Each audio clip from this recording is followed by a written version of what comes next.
दोस्तों आज की इस वीडियो में हम एक ऐसे कंफ्यूजन के बारे में बात करेंगे जो अक्सर सभी जगह रहता है। और वो कंफ्यूजन ये है कि अगर कोई पिता अपनी संपत्ति का वसीयत न कराए और वो चला जाए तो जाहिर सी बात है कि वो संपत्ति उसके बेटों में बट जाती है। लेकिन कभी कदार क्या होता है कि वो संपत्ति उसके द्वारा अर्जित किया हुआ नहीं रहता है, वो संपत्ति उसके पिता के द्वारा अर्जित किया हुआ रहता है।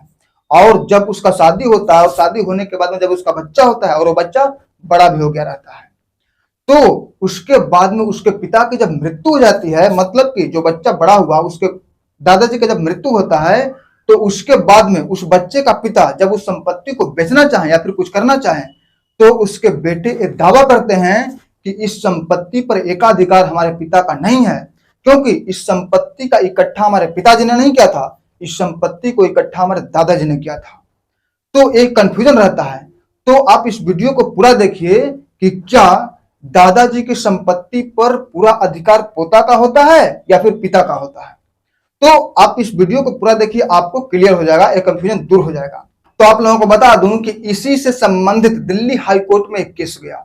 एक महिला ने अपने पिता और अपने बुआ के ऊपर में याचिका दायर किया और वो महिला ने दावा किया कि ये हमारे पिता की जो संपत्ति है ये हमारे पिताजी के द्वारा अर्जित की गई संपत्ति नहीं है, ये पुख्तों की संपत्ति है। और चूंकि मैं भी इस वंश की वंशज हूं, इस कारण से इस संपत्ति में हमें भी हिस्सा चाहिए।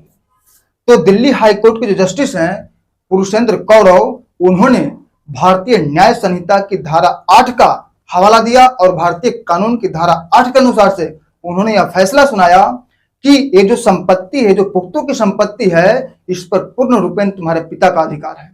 अगर पिता चाहें तो वो संपत्ति तुम्हें दे सकते हैं, अगर वो नहीं चाहें तो संपत्ति तुम्हें नहीं दे सकते हैं। अगर जहां पर दिए, जहां पर भी जिसको भी लिख दिए, वो संपत्ति उधर शिफ्ट हो जाएगी। इस संपत्ति पर पूर्ण अधिकार, पूर्ण रूपेण अधिकार तुम्हारे पिता का। तो हम उम्मीद करते हैं कि आपको ये डाउट्स क्लियर हो गया होगा कि पुख्तों की संपत्ति पर, दादा की संपत्ति पर अधिकार डायरेक्ट पोता का नहीं होगा, उस लड़के का पिता का होगा, पूर्ण रूप से अधिकार होगा। कब तक? जब तक उसके पिता जीवित हैं तब तक दादा की संपत्ति पर अधिकार पिता का होगा। अगर पिता नहीं है, उनकी मृत्यु रहती है, तब डायरेक्ट पोता का होगा। तो आपको ये डाउट्स क्लियर हो गया होगा। तो आपको ये जानकारी कैसा लगा, ये बहुमूल्य जानकारी कैसा लगा, कमेंट करके जरूर बताइएगा। तो फिर मिलते हैं एक नए वीडियो में, तब तक के लिए जय हिंद, जय भारत।